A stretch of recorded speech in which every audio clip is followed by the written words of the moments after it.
there are some people who would say that because the words of institution mention a single cup, that's what we ought to use for communion, and that it's best practice to not use these like individual cups the way that many Lutheran churches do it. So that's kind of the debate, like the for or the against the individual cups, Right. more or less. And you've heard my explanation that, well, then we need to be in an upper room. There needs to be 13 of us. One of us needs to leave in the middle of the supper. I mean, it is described as an individual cup. Uh-huh.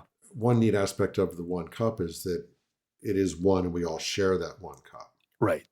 But we have to understand that the true blessings from the supper come from receiving Christ's body and blood, where those attendant circumstances of being one cup and a little bit nice emotionally one cup, the true benefit is receiving Christ's body and blood.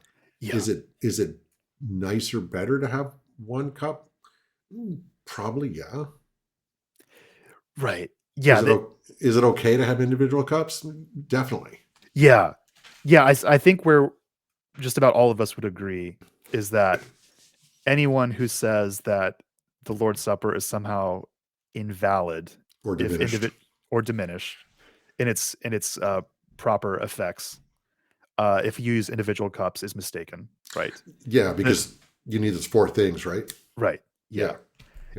Now, that being said, perhaps there is something to be said about the sort of confession that using an individual cup makes, in and above the individual cups, because there is this sort of like communal aspect that you confess through using a common cup that you don't have through the individual cup that might make it preferable.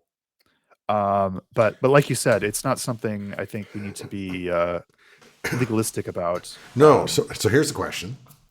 So you go to a really big church and they only use the common cup, but there's four of them.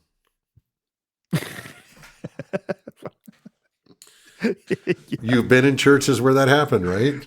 Yeah, the only time I've seen that done in my personal experience is when I went to the youth gathering, the LCMS youth gathering when I was in high school. But yes, I've seen it done.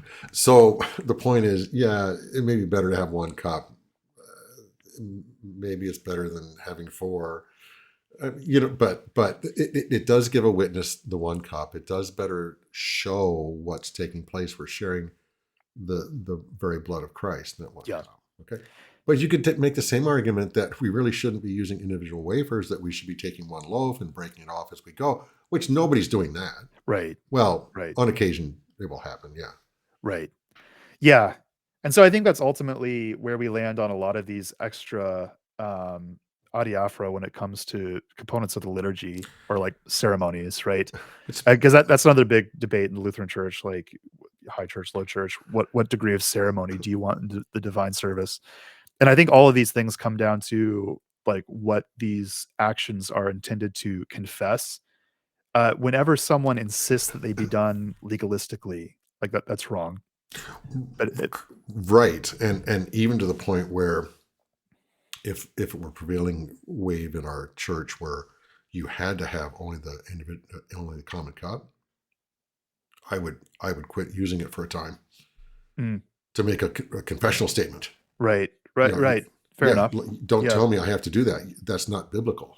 Right.